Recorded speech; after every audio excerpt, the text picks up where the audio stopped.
네, 우리 사회 여러 문제 가운데 갈수록 심해지는 학교 폭력도 빼놓을 수가 없습니다. 정부가 4대 악 가운데 하나로 거론할 정도로 심각한 문제인데요. 폭력으로 인해서 학교에서 발생하는 문제도 문제이고 학생들도 삐뚤어질 수 있고 또 어른들이 제대로 이걸 봐줄 수 없다 이런 과제도 있는데요. 일선 학교의 선생님들에게만 모든 걸 맡기기에는 문제가 있죠. 그래서 학교 전담 경찰관 제도가 지금 도입이 돼서 운영 중입니다. 네, 서울의 초중고교 학교 전담 경찰관 중에 댄스부터 또 SNS까지 다재다능한 면모로 학생들과 눈높이를 맞추면서 눈에 띄는 활동을 이어가고 있는 분이 있어서 이 자리에 함께했습니다. 서울 강남경찰서 여성청소년계의 이정기 경사와 함께 학교 전담 경찰관에 관한 자세한 이야기 나눠보겠습니다. 경사님 안녕하세요. 안녕하세요. 어서 오십시오. 네. 경찰관 맞으시죠? 아, 네, 맞습니다. 연예인인데 명예경찰 이러신 건 아니죠? 아, 네, 과찬이십니다. 네, 훈남이셔서 잘생기셔서. 네. 네. 네, 본인 소개 좀 해주세요. 예, 안녕하십니까. 저 서울 강남경찰서 여성청소년과의 학교 전담 경찰관으로 근무하고 있는 이정기 경사입니다. 네, 반갑습니다. 네. 학교 전담 경찰관, 자, 일반 경찰관과는 다른 특별한 업무를 맡고 계시는 거잖아요. 어떠한 활동을 하는지 좀 자세히 설명을 해주세요. 저희 경찰관이 가장 국민하고 가까운 지구대 파출소에 근무하는 지역 경찰부터 해서 경비, 교통, 형사, 수사, 뭐 보안, 외사 엄청나게 다양한데요. 네. 그 중에서 이제 여성 청소년 과라고 있습니다. 거기 네. 이제 학교를 전담하고 학교와 청소년들을 전담하고 있는 업무를 맡고 있습니다. 네. 예. 학교 전담 경찰관들이 생기셔서 네. 이전보다 폭력도 많이 줄고 좋아졌다고 들었어요. 지금 그러면 학교 전담 경찰관으로 활동하시는 분은 서울에서 몇 분이나 되고 이정기 경사님 같은 경우는 학교를 몇 개 정도 그러면 맡고 계세요? 저희가 이제 2012년에 학교 전담 경찰관 제도가 운영이 됐거든요. 예. 그러면서 그때 193명으로 시작을 했습니다. 근데 이제 현재 4년 동안에 6배 정도 인원이 증가해서 네. 지금 지난해는 1,138명까지 학교 전담 경찰관이 충원이 됐고요. 예. 각 경찰관별로 해서 학교가 7개에서 10개 정도의 학교를 맡고 있고 네. 저 같은 경우도 강남에 21개 학교에 저랑 이제 같이 근무하는 김병석 경사와 네. 10개, 11개씩 그렇게 맡아서 근무하고 있습니다. 네. 10개, 11개씩 담당을 하고 계시는군요. 자, 이정기 경사님의 SNS 제가 보지는 못했지만 뭐 학생들이 남긴 메시지가 끊이지 않을 정도로 굉장히 인기가 많다고 들었어요. 네. 사실 경찰관 하면 좀 학생들한테는 무섭고 다가가기 조금 어려운 대상으로 느껴지는데 이런 상황에도 불구하고 아이들과 좀 가까워지려고 엄청난 노력을 하셨겠어요. 저희 이제 어른들이 보면은 어른들은 상황이나 여건에 맞춰가지고 자기의 어떤 반응들을 좀 뭐 예의를 많이 갖춘다거나 네. 또는 또 되게 쾌활하게 웃고 즐기면서 이야기한다거나 여러 가지 변화로서 반응을 하는데 학생들은 좀 순수한 면이 있기 때문에 네. 지금과 같이 이제 저한테는 상당히 어려운 이런 생방송 무대 같은 경우면은 네. 예, 어른들처럼 하지 않고 학생들은 좋으면 좋고 싫으면 싫고 그대로 네네. 바로 표출이 돼요. 그래서 이제 우리 경찰관이 딱딱하고 또 격이 있게 그렇게 다가가면은 상당히 좋지 않은 반응들이 나오기 때문에 네. 일단 눈높이에 맞추기 위해서 최선을 다하고 있습니다. 친근해지려고 많이 노력을 하시는군요. 네. 그래도 이제 근무 중이시니까 학교를 이제 둘러보시거나 이럴 때는 경찰복을 근무복을 입으셔야죠. 예. 네. 지금은 이제 정복이시지만 네, 그렇습니다. 아이들과 이렇게 소통을 잘 하고 계시다고 들었어요. 뭐 오빠처럼 형님처럼. 그러면 우리 이경사님은 학창 시절은 어떤 모습이었을까 궁금합니다. 네. 범생이었습니까? 뭐 자신감 있게 말하기는 네. 조금 뭐하지만 예. 저도 이제 청소년기에 네. 상당히 이제 사춘기를 다른 이제 분들보다 성장통을 좀 심하게 겪었어요. 네. 그러면서 이제 반항도 하기도 하고 네. 또 방황도 했고 근데 이제 그런 와중에 또 우연하게 이제 중학교 때 춤이라는 거를 접하기 시작하면서 네. 춤이 너무 재밌다 보니까 다른 어떤 방황보다는 아예 춤에 빠져버렸죠. 빠지면서 참 그 뭔가 하나를 내가 취미든 특기든 하나를 가지고 있다는 게 상당히 중요한 걸 좀 알고 있고 네. 그러한 부분들 때문에 이제 학생들한테 좀 알려주고 싶은 게 많다 보니까 또 학교 전담 경찰관도 지원도 하게 됐습니다. 아, 아. 춤을 좋아하셨군요. 네. 그러면 지금 우리가 뭐죠? TV에서 네. 댄스 팀으로 뵀을 수도 있는데 경찰관이 되셔서 근데 경찰관이 돼서 그 또 자기의 재능을 네. 발휘를 하고 계시다는 맞아요. 거예요. 재능을 살려서 이렇게 아이들과 소통을 하고 계시는 네. 것 같아요. 아무래도 특별한 학창 그 경험이 있기 때문에 좀 청소년들과 공감대 형성을 하는 그 다리 역할이 되지 않았을까 이런 생각이 드는데 자, 아이들과 춤으로 소통한다고 하셨는데 이 부분 좀 자세히 들어볼까요? 제가 춤을 상당히 오래 추고 열심히 하다 보니까 그 당시에는 저희 원래 고향인 경북 구미에서 네. 정말 유명한 프로 댄스 팀이 있었어요. 네. 거기에서 이제 창단 멤버로부터 해서 뭐 콘서트까지 열 정도로 상당히 유명하긴 했었습니다. 그때. 네, 네. 예. 근데 이제 네. 그런 또 춤을 특기로 갖고 있는데 우리 경찰관들 중에 이 도둑을 되게 잘 잡는 경찰관은 많아요. 네. 예. 근데 춤 잘 추는 경찰관이 그렇게 많이 없지 네. 않나. 그래서 이제 네. 학생들한테는 도둑 잘 잡는 경찰의 이미지보다는 이 춤을 좀 잘 추고 좀 학생들하고 소통하고 공감대를 형성하기 좋지 않는가. 제가 춤을 선택한 이유가 이제 춤으로 소통을 하려고 하는 네. 이유가 그런 거였고요. 네. 작년 같은 경우는 제가 학교에 6개 학교에 학생들한테 댄스를 강사로 가르치거나 네. 또는 같이 이제 활동을 하는 경우가 있었고 그 중에 한 고등학교에서는 왕따를 소재로 한 퍼포먼스를 하면서 예. 여기저기 이제 활동도 하기도 했었습니다. 이야, 멋집니다. 네. 그렇죠? 네. 공연하신 얘기 좀 할게요. 학교 네. 폭력과 왕따를 소재로 댄스 공연을 하셨다고 하는데 학생들이랑 같이 네. 무대에 올렸습니까? 예, 이제 사실은 처음에는 원래 요즘 학생들이 댄스부나 뭐 댄스 동아리나 이렇게 가보면 예. 이제 케이팝이나 이제 아이돌 가수를 그냥 그대로 따라하는 예. 그런 춤을 대부분 추고 있는데 처음으로 이제 한번 이런 것들을 해보면 어떻겠나 하면서 제가 시나리오를 학생들한테 던졌어요. 예. 네. 학생들이 의외로 또 새로운 어떤 것들을 경험한다는 그런 상당히 긍정적인 반응을 보였고 그렇게 또 같이 이제 준비를 또 해나가면서 네. 안무도 학생들이 저희랑 같이 짰어요. 네. 아예 없는 안무를 새로 짜면서 네. 애들이 또 왕따나 이런 부분에 대해서 상당히 관심을 갖게 됐고 이걸 보시는 분들 또한 정말 좀 흥미롭게 봤습니다. 경찰과 학생과 왕따 퍼포먼스 댄스 이렇게 하니까 반응들이 정말 좋았었습니다. 네. 와. 학생들이 이렇게 공연하는 장면들이 잠깐 나오는데 대단합니다. 네, 실력이 보통이 아니네요. 그렇게요. 저렇게 가르치신 선생님의 댄스 실력도 궁금한데 네. 예, 스튜디오가 제한이 돼 있어서 그분이 너무 아쉽네요. 그렇게 볼 수 없는 게 아쉽습니다. 네, 자 화면에 계속해서 네. 공연 사진, 영상이 나갔는데, 자 이런 댄스 공연 활동 외에도 학교 폭력 등 학생들이 안고 있는 문제 해결에 도움을 주기 위해서 또 다른 활동도 하고 계신다고 들었어요. 네, 저희가 기본적인 원래 학교 전담 경찰관 업무가 학교 폭력 관련된 사건 예. 처리를 하기도 하고 네. 그리고 범죄 예방 교육, 선도 프로그램 운영 뭐 이런 것들이 이제 기본적으로 운영하고 있는데요. 네.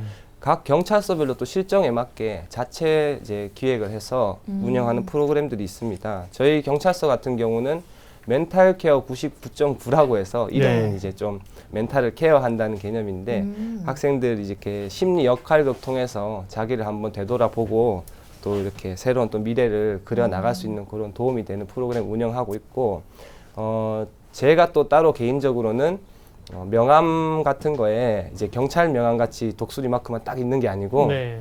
제 얼굴을 좀 팝아트로 그림을 좀 그려서 애들한테 좀 다가가기 좋게 또 이렇게 명함을 뿌리기도 하고 SNS 활동을 하면서 학생들 이제 고민 상담도 하면서 같이 놀기도 하고 그렇게 다가가고 있습니다. 네. 네.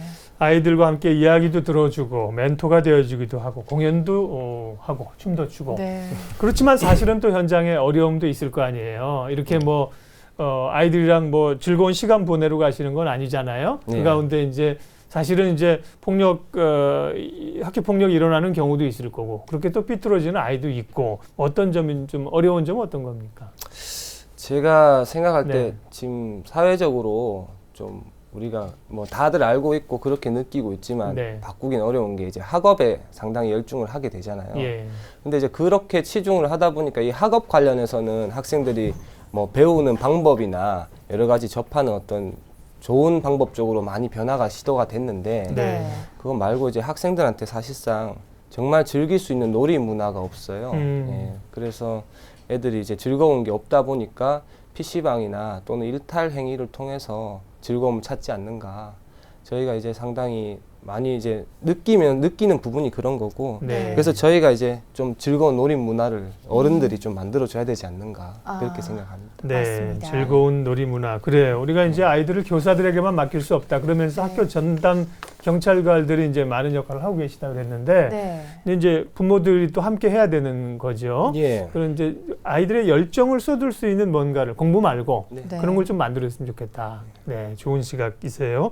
네. 네, 자, 그리고 이 학교 전담 경찰관 제도에 대한 이야기를 조금 더 네. 나눠볼게요.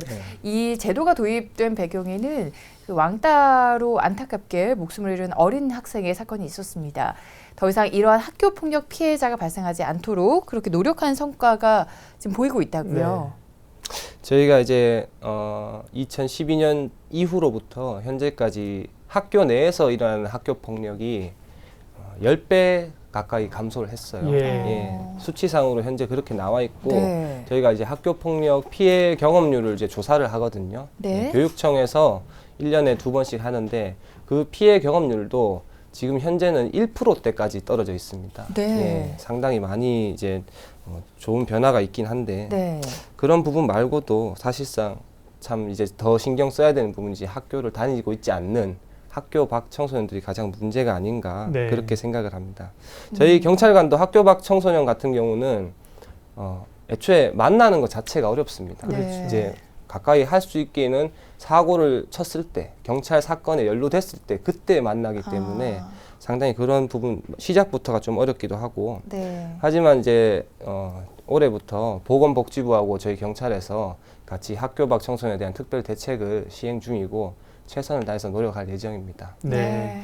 지금 말씀하신 부분들 학생들이 사실은 학교 안에서는 여러 가지 노력, 특별히 이렇게 경찰관들도 헌신하시고 문제들이 많이 줄었습니다. 수치로 확인된다고 하셨는데 학교 밖 청소년 혹은 학생이지만 학교를 벗어났을 때, 가정을 벗어났을 때 문제들을 어떻게 할 것이냐, 이 문제에 대한 고민이 좀 있다 그러셨는데 조금 전에 말씀하신 그 대책들 이런 거 추진하는 것 몇 가지 좀 뭐 아이디어는 어떤 것들입니까? 네. 실제 이제 위기 청소년들에 대해서 법률적으로 지원을 해주는 어떤 기관들도 많이 있고요. 네. 현재 이제 저희 서울경찰청이나 경찰청 자체에서는 우리 또 이제 학교 밖 청소년들이 문신을 많이 하고 있어요. 예. 네. 그 문신 관련해서 또 많이 이제 설득을 통해서 유도를 네. 한 다음에 무료로 문신을 또 제거할 수 지워주는, 있도록 하고. 제거해주는 그런 또 활동도 하고 있고 네. 네. 여러 가지 이제 복지나 지원, 학교로 다시 돌아가고 싶어하는 학생들은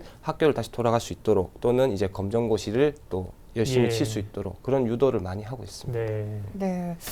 굉장히 많은 관심을 기울이고 계시네요. 자, 사춘기 자녀를 둔 부모님들 그리고 뭐 이 시기 학생을 지도하고 있는 선생님들의 고민을 들어보면 아이들과의 대화가 한 5분을 넘기기가 힘들다 이런 고민이 있으시던데 네. 자, 이정기 경사님이 아이들과 소통하는 방법 많은 분들이 궁금해하실 것 같아요. 예, 학생들이 이제 사춘기 특히 그 사춘기가 우리는 사춘기에 나오는 행동들이 전부 다 좀 잘못되었다, 고쳐야 한다 이렇게 인식을 하고 있는데요. 네. 사실 저도 겪었고 대부분의 우리 어른들도 겪어왔던 일이거든요. 네. 그래서 이제 그런 것들을 정상적인 일이라고 생각을 하시고 애초에 이제 우리가 일방적으로 이야기를 하려고 하다 보니까 아이들이 5분 이상 듣기가 싫어하는 거고 같이 서로 이야기를 하여야 하고 정말 눈높이를 맞춰줘야 되지 않는가. 제가 꼭 부모님들한테 저희가 학부모 교육을 하면은 설명드리는 게 SNS 학생들이 사실상 거기서 정말 많은 것들이 이루어지고 있거든요. 네. 같이 SNS 활동을 하시고 같은 눈높이에서 정말 감시가 아닌 소통을 통해서 아이들하고 이렇게 다가간다면은 충분히 더 가까워지지 않는가 싶습니다. 네, 아주 귀한 얘기 많이 해주셨습니다.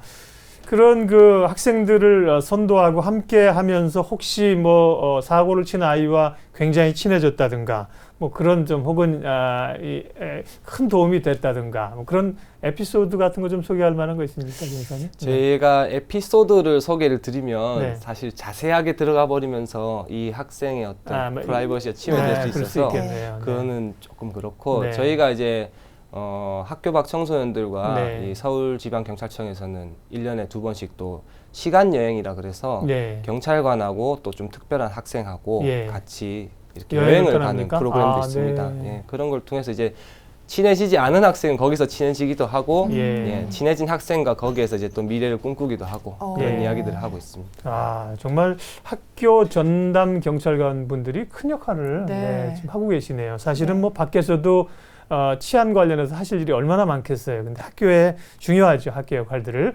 앞으로 이정기 경사님이 경찰로서의 꿈? 네, 이런 것도 좀 듣고 싶고요. 또 이제 학생들과 깊은 인연이 됐잖아요. 학생들 이제 올바른 길로 인도하시는 일도 하시는데 청소년들에게도 한 말씀 또 방송을 통해서 당부 말씀 해주시고요.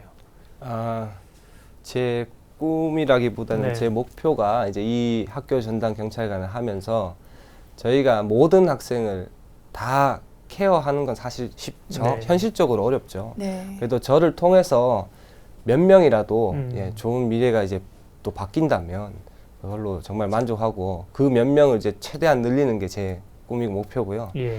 학생들이 사실 요즘에 제일 참 안타까운 게 꿈이 없다고 얘기를 해요. 꿈이나 목표에 대해서 전혀 없는 학생들이 정말 많거든요. 네. 어떤 것이든지 꿈이라는 이 존재 자체가 있고 네. 그리고 또 그걸 또 이룰 수 있다는 또 그렇게 믿음을 가지고 네. 언제든지 남들 앞에서 자신 있게 또 꿈을 이야기할 수 있는 그런 또 청소년이 됐으면 좋겠습니다. 이 꿈이라는 게 이뤄야지 되고 성공해야지 되는 것보다 꿈을 향해서 이제 달려가고 전진해 나가는 모습이 정말 중요하다고 생각이 됩니다. 우리 학생들 충분히 그런 가능성이 있다고 보고 계속 미래를 향해서 꿈을 가지고 나아가길 기대하겠습니다. 네. 대한민국 청소년 화이팅입니다. 네, 고맙습니다.